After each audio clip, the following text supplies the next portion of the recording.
evalúa consulta popular para remover a Consuelo Porras del Ministerio Público en búsqueda de renovación judicial. Corte Suprema rechaza retiro de inmunidad al binomio presidencial por caso USAC, mientras Ministerio Público anuncia nuevas solicitudes. Viceministro de Energía y Minas destituido por contratar a su pareja sentimental violando código de ética. Llamado de auxilio en Villanueva. Maestros y padres piden apoyo al Ministerio de Educación por riesgo de deslave en escuelas de la zona 10.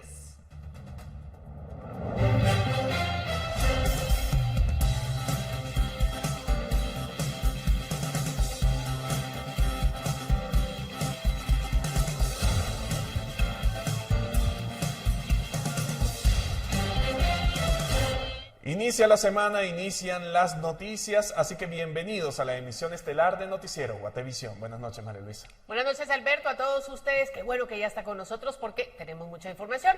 Vamos a ella de inmediato. El presidente Bernardo Arévalo comentó sobre una nueva estrategia que el gobierno está considerando para buscar la destitución de María Consuelo Porras del Ministerio Público. Esdras Las tiene el reporte.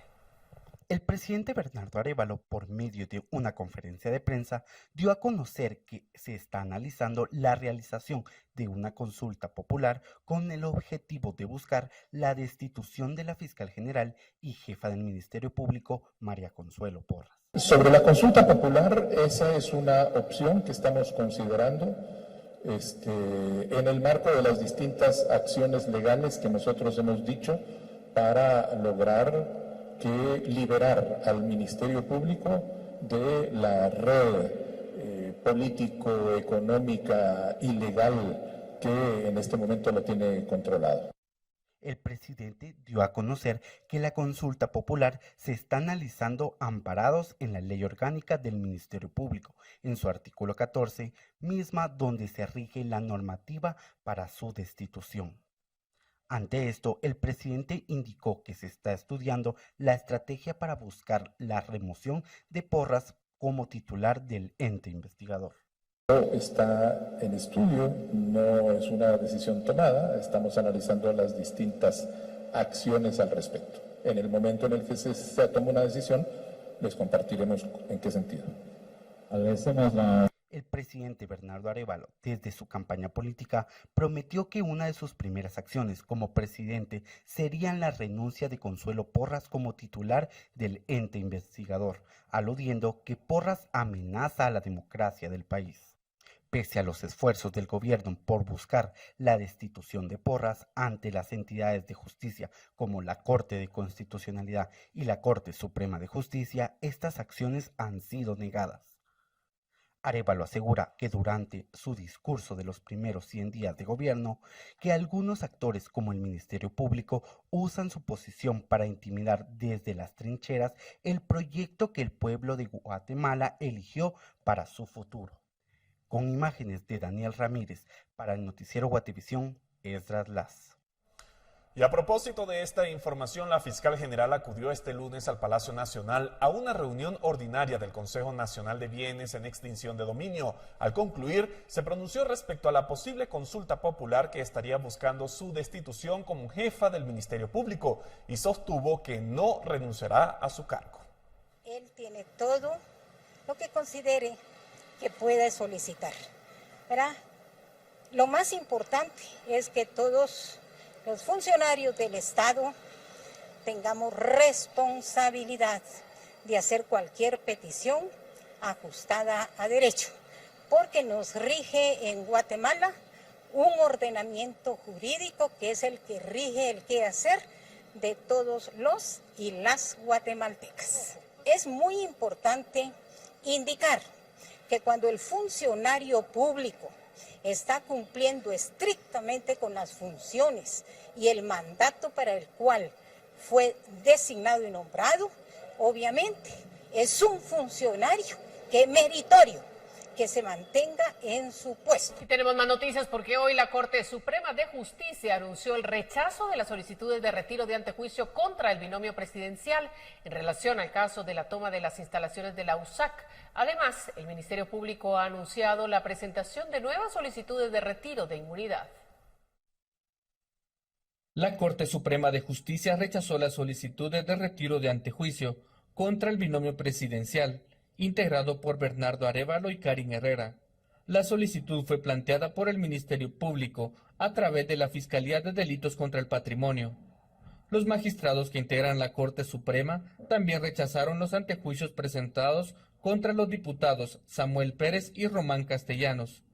Las peticiones de retiro del derecho de antejuicio fueron promovidas dentro del caso de la toma de las instalaciones de la Universidad de San Carlos de Guatemala, bajo el argumento de que hubo la comisión de delitos durante los hechos. Por medio de la red social X, el Ministerio Público dio a conocer que estarán presentando nuevas solicitudes de derecho de antejuicio. La publicación realizada indica que el ente investigador cuenta con más elementos y nuevos avances en el caso. Informó para Noticiero Guatevisión, Elmer Vargas. Bueno, y en el Congreso de la República se llevó a cabo la primera sesión de la Comisión Pesquisidora que dará seguimiento al trámite de antejuicio de los 5 magistrados titulares del Tribunal Supremo Electoral. Y en esta sesión, estos fueron los consensos alcanzados. Este lunes se reunió por primera vez la comisión pesquisidora encargada de dar seguimiento al trámite de antejuicio de los 5 magistrados del Tribunal Supremo Electoral por el posible delito de fraude a la hora de adquirir el sistema de transmisión de resultados preliminares TREP. En esta sesión se leyó la denuncia y se estipuló que todos los lunes a las 3 de la tarde se llevarán a cabo las sesiones. El diputado independiente y electo por el partido Semilla, Luis Cáceres, quien preside la comisión, notificó cuál será el siguiente punto de la segunda sesión de la pesquisidora y esto dijo al respecto. El punto central de la próxima reunión va a ser, en este caso, recibir a Víctor Guerra, que es a la persona a la que vamos a citar como parte denunciante. Así es. Además de él también se va a invitar o a citar que fue quien tramitó la denuncia. Sí, principalmente a Víctor Guerra como parte denunciante y también adicional a los fiscales del Ministerio Público. ¿Qué se va a buscar en esa reunión? Escucharlos, que vean, porque al final no tenemos ni siquiera ningún diligenciamiento del Ministerio Público, únicamente tenemos el expediente de la denuncia y pues eso va a ser más que todo escuchar para ver cuáles son sus argumentos. Ahora se debe esperar a escuchar la parte acusadora y posteriormente a la parte acusada para que los parlamentarios puedan realizar su informe y que la Junta Directiva del Legislativo tome una decisión sobre el futuro de los magistrados. Con imágenes de Juan Diego González, reportó para Noticiero Guatevisión, Luisa Laguardia. Bueno, y líderes de los 48 cantones de Totonicapán realizaron una serie de peticiones al presidente Bernardo Arévalo frente al Palacio Nacional. Los dirigentes aseguraron que tras 100 días de gobierno, en su opinión ha sido evidente la poca atención a temas de interés nacional. El comunicado fue leído por el presidente de los 48 cantones de Totonicapán, Edín Zapeta, y plantea 6 preocupaciones y 7 propuestas para ser consideradas por el presidente Arévalo. Los líderes plantean, entre otras cosas, que los pueblos originarios sean tomados en cuenta durante la toma de decisiones del mandatario y se tomen acciones ante el incremento de los precios de la canasta básica, gasolina y energía eléctrica. Los comunitarios también aseguran que recientemente hubo una suspensión del programa de apoyo de fertilizantes que afectará a muchas comunidades de escasos recursos. Además, exigieron que se destituya a funcionarios que se han aprovechado de su posición. Destituir a funcionarios públicos que han aprovechado su función para beneficios personales y específicos, y específicamente en el Viceministerio de Energía y Minas con el señor Edwin Mazariegos, y las entidades donde se han identificado situaciones similares. La pronta destitución de la fiscal general del Ministerio Público, Consuelo Porras, y los jueces aliados a la impunidad y corrupción. Edín Zapeta también aseguró que los líderes indígenas están abiertos a las mesas de diálogo y técnicas para que se cumpla con mejorar la inversión en infraestructura en el país. Se cree un sistema de educación trilingüe que incluya un idioma maya y se efectúe una evaluación de la inversión del sistema hospitalario. Pero que más que una mesa de diálogo o un conversatorio se puedan ver reflejados esos resultados en acciones concretas de beneficio para nuestro país, para nuestro municipio para los 48 cantones. Los líderes indígenas informaron que sí ha habido acercamientos con el presidente, pero los resultados no han sido visibles, por lo que se encuentran analizando las acciones a tomar. Para el noticiero Guatevisión reportó Leslie Sánchez. Por otra parte, los veteranos militares llegaron al Congreso de la República alarmados por la posible falta de liquidez del Ministerio de Desarrollo Social para su pago, ya que están suscritos a la Ley Temporal de Desarrollo Integral. Sin embargo, lograron resolver este problema. En el Congreso se llevó a cabo una citación con el Ministerio de Desarrollo Social a la que asistió la viceministra Berta Zapeta, promovida por el diputado de Valor, Elmer Palencia, con el fin de solventar la situación de los veteranos militares, quienes estaban alarmados por una posible falta de liquidez para su pago. Durante la citación, Palencia y los veteranos notificaron que también buscarán que los exmilitares que aún no reciben esta ayuda lo hagan y lo harán mediante una iniciativa de ley. Hoy, pues el señor director de FODES indicó que ya tienen ellos la estructura presupuestaria y están esperando únicamente el ingreso de los fondos de parte de Finanzas. Pues a mí me queda muy claro que el Ministerio de Finanzas tendrá que hacer los ajustes necesarios y en vista que probablemente hemos visto que no tienen la capacidad de hacer una ejecución. Creo que esta es una buena oportunidad para que puedan ejecutar los fondos públicos y ser trasladados a quienes más lo necesitan a través de este programa. Por su parte, la viceministra notificó que el problema ya está resuelto, pero que, al inscribir al resto de exmilitares, duplicarían la base de personas suscritas, lo que implicaría un aumento del presupuesto de aproximadamente 500 millones de quetzales. El señor ministro está abordando este tema en los espacios que corresponde para dar a conocer cómo estamos en el tema financiero en esta ley temporal, porque el año pasado pues no nos dejaron creado, como dijo el diputado allá adentro, ese cajón presupuestario no estaba creado, o sea, nosotros no podíamos ejecutar algo que no estaba creado. Y avanzamos en crear ese renglón presupuestario. ¿Y de una ampliación presupuestaria cuánto estaríamos hablando que necesitarían aproximadamente? Aproximadamente son como 500 millones. Finalmente, los veteranos militares hicieron un llamado a las autoridades para que den seguimiento y cumplimiento a su caso, a fin de evitar que realicen un paro nacional. Hoy hicimos público ante los señores ministros que ya no esperan más los veteranos. Ya tratamos de calmarlos, pero si los ministros no cumplen, los veteranos se van a levantar a un paro nacional y nosotros ya no podemos calmarlos. Eso no es una amenaza. Sabemos que lastimamos al pueblo de Guatemala, lastimamos a la gente más humilde, más pobre, pero no hay otra manera. Con imágenes de Juan Diego González, reportó para Noticiero Guatevisión, Luisa Laguardia. Continuamos informando porque el viceministro de Desarrollo Sostenible, Edwin Danilo Mazariegos Can, fue destituido esta tarde por intentar contratar a su pareja sentimental en el Ministerio de Energía y Minas. Por medio de un comunicado, el Ministerio de Energía y Minas informó sobre la destitución del viceministro de Desarrollo Sostenible, Edwin Danilo Mazariegos Can, quien habría buscado la contratación de su pareja sentimental dentro del ministerio. La información fue dada a conocer por medio de una investigación periodística del medio Vox Populi, que reveló que Heidi Alicia Méndez Vázquez asistía a reuniones del ministerio y se identificaba como miembro del equipo técnico de la cartera, a pesar de no tener contrato. Además, acudía a citaciones en el Congreso de la República, donde se presentaba como asistente. Heidi Alicia Méndez también admitía en redes sociales estar en una relación afectiva con el viceministro, lo que se evidenciaba en las fotos publicadas en su perfil de Facebook. Tras la publicación, hace aproximadamente una semana, la Comisión contra la Corrupción y la Presidencia informó que se llevaría a cabo una investigación para asegurar el cumplimiento del Código de Ética. Sin embargo, esta tarde se tomó la decisión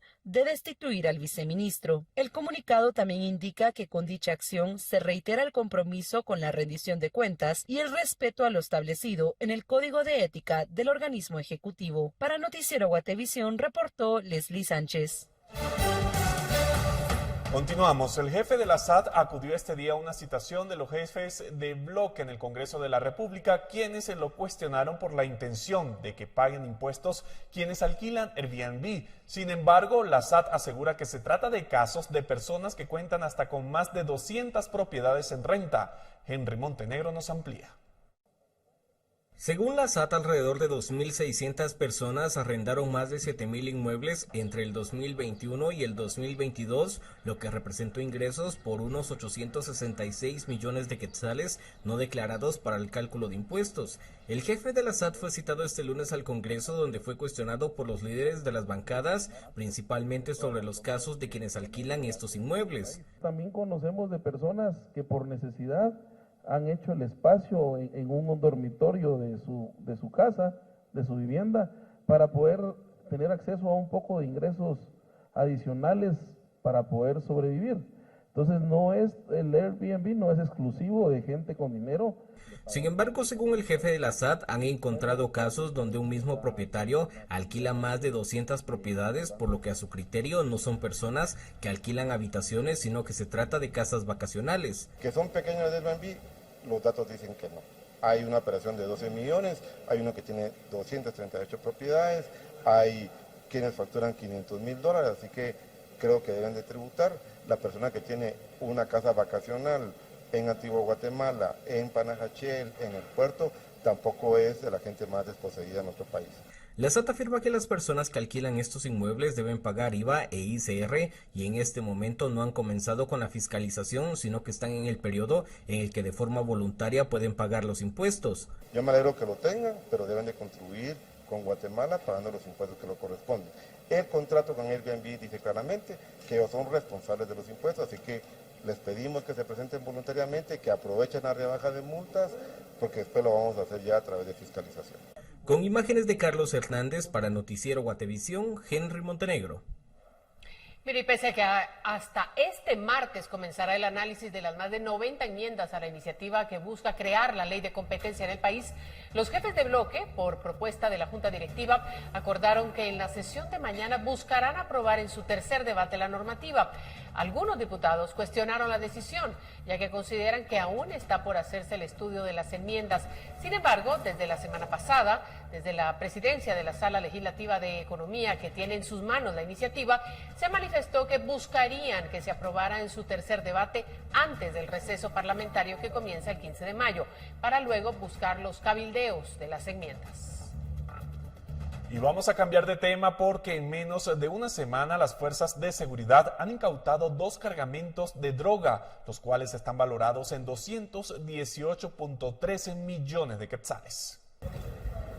Las autoridades de la Policía Nacional Civil indicaron que, tras un trabajo de inteligencia por parte de la Subdirección General de Análisis de Información Antinarcótica, localizaron un contenedor en Puerto Quetzalescuintla. De acuerdo con la PNC, el furgón era trasladado desde Ecuador y en su interior habían cajas que trasladaban 1.300 kilos de cocaína.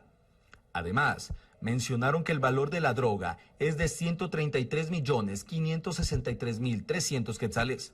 La policía mencionó que en menos de 72 horas se ha impactado al crimen organizado, ya que el pasado jueves 25 de abril, en ruta al Atlántico, en jurisdicción de Morales y Zabal, se decomisaron 826 kilos de cocaína que estaban escondidos en un doble fondo en el techo de un furgón. Agregaron que durante ese operativo capturaron al piloto del vehículo y la droga tenía un avalúo de aproximadamente 84.8 millones de quetzales. Para Noticiero Guatevisión, Rubén Lacán. Bueno, lamentable suceso. Vamos a regresar a Guatemala porque médicos del Hospital Roosevelt entregan propuestas para acceso a la salud y hablan de la necesidad de un traslado de fondos de 200 millones de quetzales para subsanar el funcionamiento de este centro hospitalario. La Junta Directiva de Médicos del Hospital Roosevelt entregó al ministro de Salud, Óscar Cordón, una propuesta alternativa para el acceso a la salud del sistema público de Guatemala. Cordón aseguró que se analizarán de inmediato y que los cambios se podrían ver incluso en un mes. Durante la presentación este 29 de abril se abordaron varios temas, entre ellos la atención primaria en salud con el fin de disminuir la cantidad de población que asiste a ese hospital. El presidente de la Junta Directiva de Médicos del Hospital Roosevelt, Zagreb Sea, denunció que urgen fondos para subsanar el funcionamiento del Hospital Roosevelt. Este año empezamos con un déficit grave de aproximadamente 200 millones de quetzales que nos urgen para subsanar todo lo que conlleva el funcionamiento de lo que es el Hospital Roosevelt. De lo contrario, sí nos vamos a ver en una situación muy difícil para poder seguir atendiendo. SEA detalla que desde el año pasado denunciaron los problemas, mientras que el director del hospital, Luis Chávez, asegura que se ha solicitado la ampliación presupuestaria y que la respuesta ha sido positiva. Con imágenes de Esvin García, reportó para Noticiero Guatevisión, Lucero Zapalú. Vamos a hablar de educación. Maestros y padres de familia de una escuela ubicada en la zona 10 de Villanueva, cerca del vertedero de AMSA, solicitan ayuda al Ministerio de Educación para sus niños, ya que el establecimiento está situado en un área de riesgo de deslave y el número de profesores es insuficiente para la población estudiantil.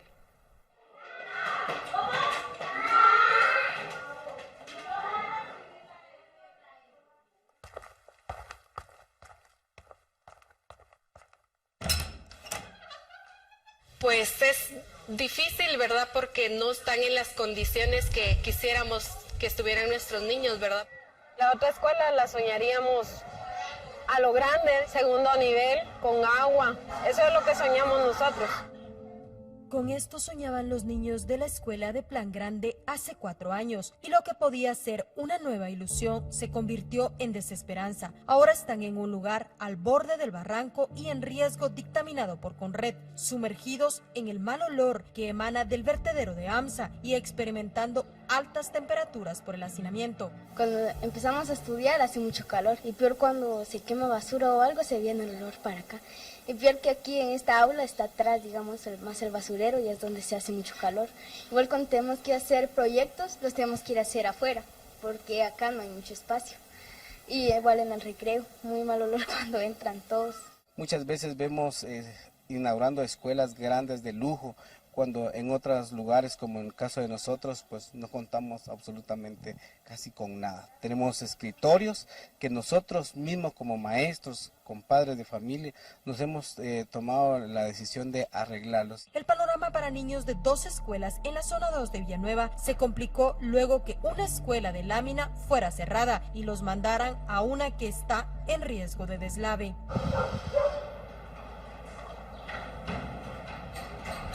Por estos pasillos y aulas de lámina hoy abandonados, en enero de 2020 estudiaban unos 100 niños de la comunidad Plan Grande. Ahora solo quedan dibujos y muebles empolvados. Este establecimiento era un anexo de la de madera en Nuevo Amanecer, que se había habilitado ante la demanda educativa. En su primer semana era una galera únicamente. Sin embargo, fue cerrada entre febrero y marzo de ese año, durante el gobierno de Alejandro Yamatei, luego de un reportaje de Guatevisión evidenciando las condiciones en las que los niños estaban, y en lugar de evaluar recursos para una posible construcción, se trasladó a los estudiantes al lugar que enfrenta riesgo de deslave, hacinamiento, falta de escritorios, maestros y una infraestructura que cada día colapsa. Desde antes de la pandemia tenemos como referencia, se han hecho gestiones para solicitar cambio de lugar para la escuela.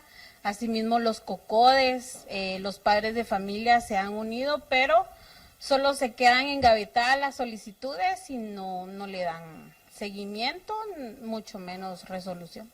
Esta es la escuela oficial rural mixta Nuevo Amanecer, que se ubica en la zona 10 de Villanueva. Está a tan solo 22 kilómetros del Palacio Nacional y atiende al menos a 425 niños en la jornada matutina y vespertina. Sin embargo, desde junio de 2020, la Coordinadora Nacional para la Reducción de Desastres declaró el lugar en alto riesgo, y es evidente ya las fisuras que hay en un espacio en el cual día a día los niños corren peligro. Nuestro miedo es, primero, en invierno es mucha agua, es demasiada agua, si se pueden dar cuenta como estamos en bajada, toda el agua que se concentra en el sector se viene para abajo. Entonces cuando llueve a veces se inunda esto, entonces sí nos preocupan nuestros niños. Estamos a veces al pendiente de qué es lo que pueda pasar, a veces con temor pues traemos a nuestros niños acá, pero ciertamente es muy peligroso que los niños asistan a clase cuando es invierno. El informe de Conred, al que Guatevisión y Prensa Libre tuvo acceso, señala que el establecimiento educativo está emplazado en un terreno de pendientes pronunciadas sobre 2 plataformas donde se encuentra incluso ya una diferencia de 1,30 m aproximadamente, ubicados sobre un área de relleno colindante a la orilla de la ladera. Además, el área donde se encuentra ubicado el establecimiento educativo colinda con el predio de vehículos consignados de la Policía Nacional Civil y el vertedero municipal de Villanueva, AMSA, lo que provoca un alto índice de contaminación en el sector con incidencia directa para los habitantes de la comunidad Bello Amanecer. En el informe de 8 páginas de la Conred emitido el 28 de mayo de 2020, se destaca que en el patio del establecimiento se pueden observar fisuras en el mismo, pudiendo atribuirse a un movimiento lento de masa y el inadecuado manejo de la escorrentía superficial. Además, los elementos estructurales de las aulas son un sistema constructivo frágil y la falta de mantenimiento preventivo ponen en riesgo a quienes estudian en el lugar. En esta escuela se sufren grandes retos. Una de ellas es la infraestructura, debido a que las aulas fueron diseñadas originalmente para al menos 25 niños.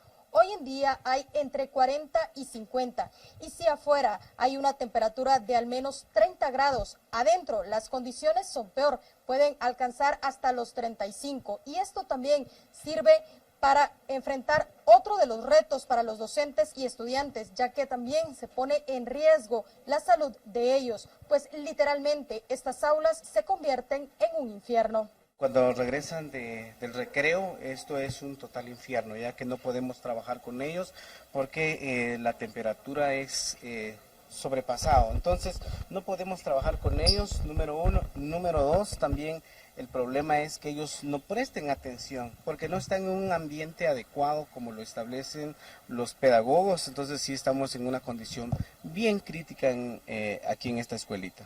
En verano es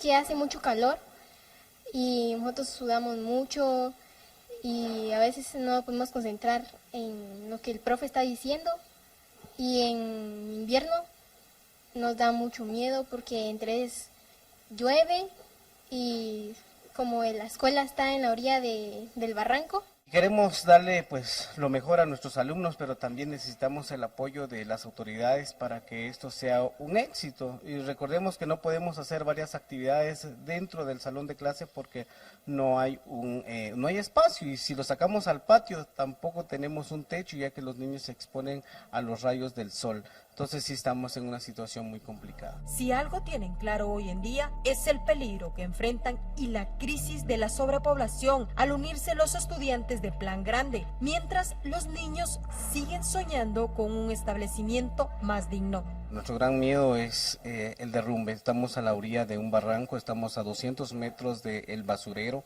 Entonces nuestro miedo es de que esto pase a un desastre, y esperemos que no, y ojalá que nuestras autoridades tomen cartas en el asunto para no después lamentar cuando podemos proveer en esta situación. Nosotros solicitamos principalmente es el cambio de lugar para la escuela, para tener una escuela más grande en donde podamos atender a todos los alumnos de las 2 comunidades, que es Bello Amanecer y Plan Grande, ya que esta escuela con el paso de los años la población ha crecido y se ha hecho insuficiente.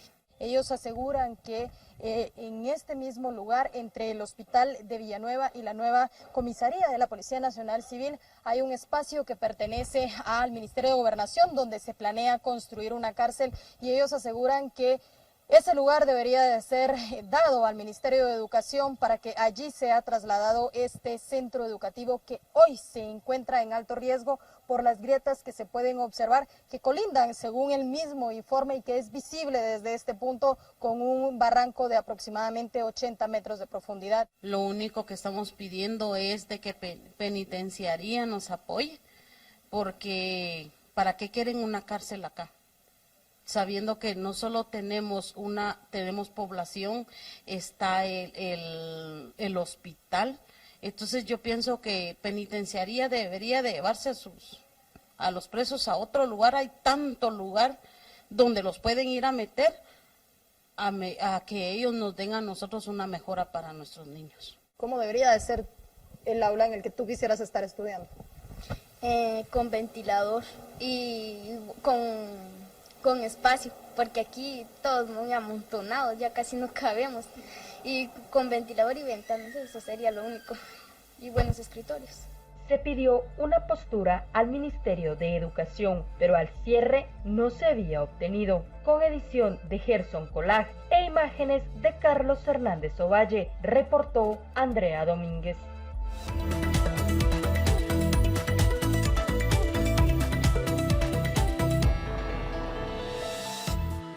Continuamos con más información y en esta oportunidad vamos a darle la bienvenida a nuestra compañera Paula Osaeta.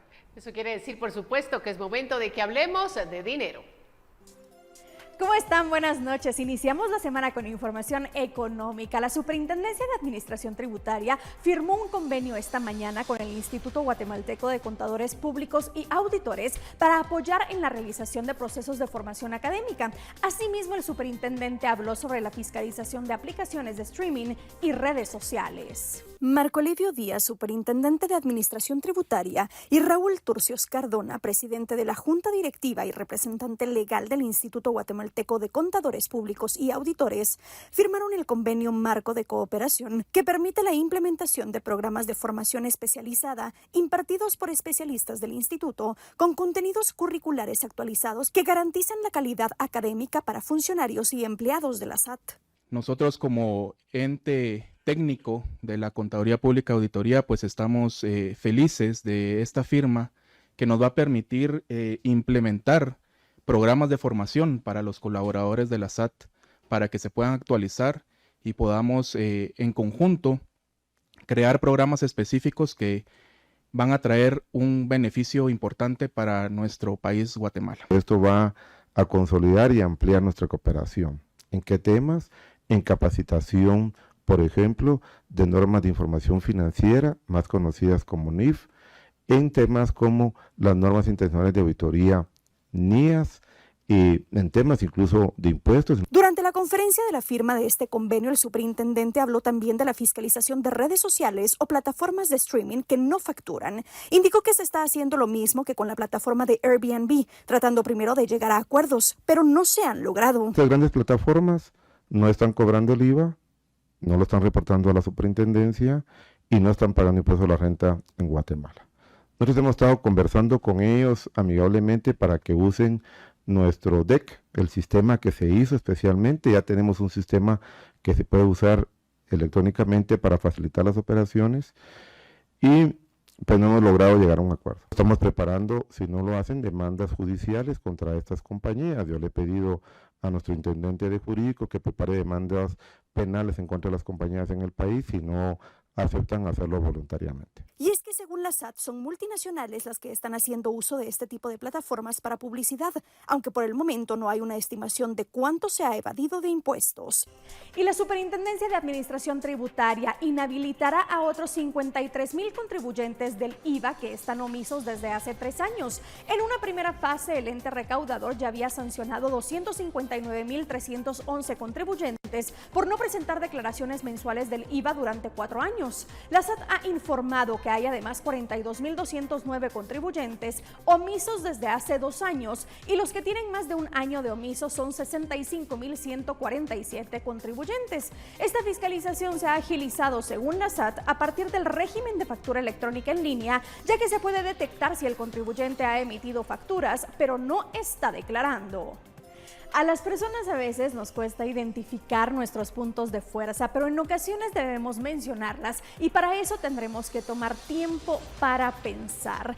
Es por eso que cuando comienzan a fluir las ideas, nos sorprendemos al descubrir habilidades que no éramos conscientes que teníamos. Esto a veces sucede porque nos enfocamos más en nuestras áreas de mejora en vez de enfocarnos en lo que somos buenos realmente. Es importante que tome conciencia en cuáles son sus puntos fuertes porque son la base de su potencial. Recuerde que usted debe ser el primero en saber lo que puede hacer bien y lo que no, las habilidades que posee y sobre todo lo que disfruta hacer. Nos vemos mañana con más en Hablemos de Dinero. Buenas noches.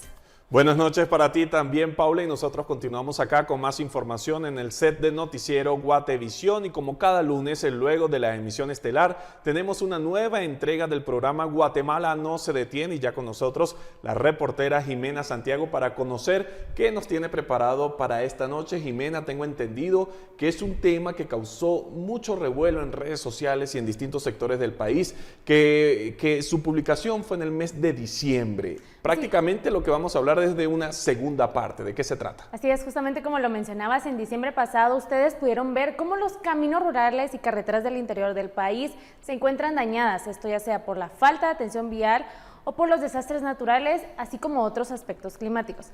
En esta ocasión visitamos Patsun, Chimaltenango, en un lugar donde se producen principalmente arveja y brócoli. Esta vez nos dirigimos hacia otro departamento, ahora en Alta Verapaz, para ver qué tan afectados están los caminos rurales en algunas aldeas, en donde en esta ocasión se produce el cardamomo guatemalteco. Durante nuestro viaje nos encontramos con rutas en mal estado, que algunas tienen o poca o ningún mantenimiento, y que afectan grandemente la conectividad vial del país y por lo tanto también en el comercio nacional e internacional por este mismo tema de la producción del cardamomo. Seguro debe afectar muchísimo, pero cuéntanos, Jimena, porque siempre encuentra ella historias, testimonios importantes. ¿Encontraste algo así en Alta Verapaz? Así es, justamente. Te cuento que visitamos esta vez una aldea llamada Camcal en Cobán, Alta Verapaz, en donde son productores de cardamomo y nos revelaron estos desafíos que enfrentan al no contar con conexiones viales adecuadas. Y ante la falta también del apoyo de autoridades, nos comentaban, ¿verdad?, que es un área muy necesitada. Un dato muy importante es que 500,000 de familias dependen de la producción del cardamomo. Y siendo Cobán uno de los municipios líderes en producción y exportación de este producto, que llega a Arabia Saudí, a Jordania y a Emiratos Árabes, pero que a consecuencia del desgaste vial que pudimos percibir no se logra trasladar de la manera correcta y se enfrentan a muchos retos. Ya te comentaban los productores que la falta de apoyo por parte de las autoridades es uno de los grandes problemas que existen en la región. ¿Lograste conversar con las autoridades locales o nacionales para tener esa contraparte, justamente ese testimonio oficial? Sí, es justamente en el reportaje de esta noche pudimos conversar con representantes de la Dirección General de Caminos para saber cuáles son las soluciones que están buscando para ayudar a mejorar la calidad vial en estas zonas rurales. Además, en otro segmento de la entrevista tuvimos a un experto que nos va a comentar sobre las posibilidades de Guatemala para ejecutar fondos existentes y nuevos para los caminos rurales, así como el tema de la transparencia. Por demás interesante, un programa que no nos podemos perder esta noche después de Noticiero Guatevisión. Guatemala no se detiene, pero tampoco se detiene el tiempo, compañeros, así es que tenemos que seguir con más.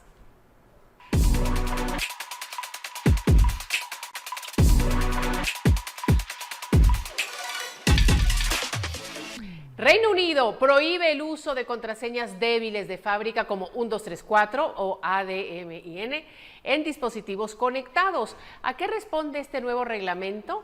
Veamos los detalles. ¿Alguna vez ha tenido problemas pensando en una contraseña que le sea fácil de recordar y ha recurrido al 1234? Este es el caso de muchos usuarios alrededor del mundo e incluso de los mismos desarrolladores de tecnología. Y es por eso que este lunes en Reino Unido han entrado en vigor nuevas regulaciones, entre ellas la prohibición de contraseñas débiles por defecto en los dispositivos conectados a Internet. Es decir, se prohíbe a los fabricantes implementar contraseñas predeterminadas débiles y fáciles de adivinar en dispositivos como teléfonos móviles, tabletas, televisores, altavoces, relojes inteligentes, consolas de videojuegos e incluso heladeras conectadas. Sin embargo, aún no está claro cuáles son las sanciones que podrían enfrentar las empresas que no atiendan a este reglamento. Solo se sabe que en caso de detectarse el uso de una contraseña de uso común, se instará al usuario a que la cambie al iniciar sesión según la nueva normativa. Esta nueva ley forma parte del régimen de infraestructura de telecomunicaciones y seguridad de productos, diseñado para mejorar la resiliencia del país, en donde el 99% de los adultos posee al menos un dispositivo inteligente y en los hogares hay en promedio 9 dispositivos conectados. Para Noticiero Guatevisión reportó Ginny Sogben.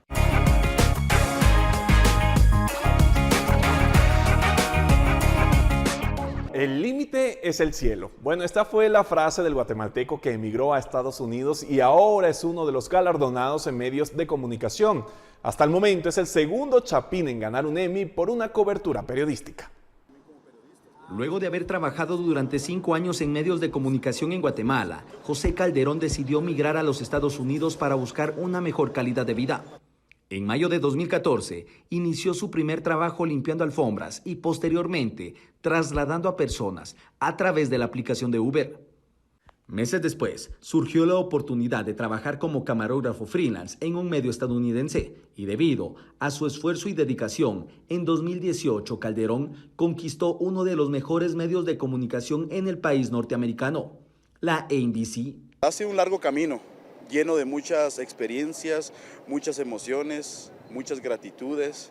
Y pues este Emmy es producto del trabajo que hemos hecho por allá, representando a Guatemala en alto, tratando de trabajar cada día para que podamos poner a nuestro país en alto y que digan, está Guatemala aquí, él es Guatemala.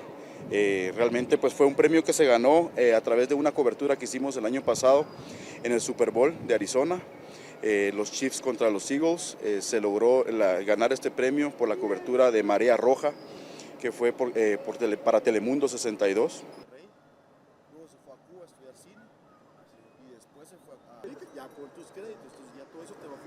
Entran los productores, camarógrafos que estuvo ahí. Representar a Guatemala en este proceso es muy importante para mí, porque las personas dicen, no, es que tal vez es un poco difícil, yo tengo miedo de emigrar, yo tengo miedo de irme, etcétera, etcétera. Pues se puede, lo logré. Y también, muchas veces es la barrera del idioma que nos limita, pero se pueden hacer las cosas. Tal vez, no te puedo decir, soy tal vez el número 4 o el segundo, pero es muy gratificante para mí realmente, poder decir, aquí está Guate, hagámoslo, se puede, mucha, de verdad. José Calderón dijo que en algunos años volverá a Guatemala y su sueño es iniciar una academia gratuita para los jóvenes, enseñándoles el proceso audiovisual para que inicien con pie derecho en los medios de comunicación. Con imágenes de Óscar Mijangos, para Noticiero Guatevisión, Rubén Lacán.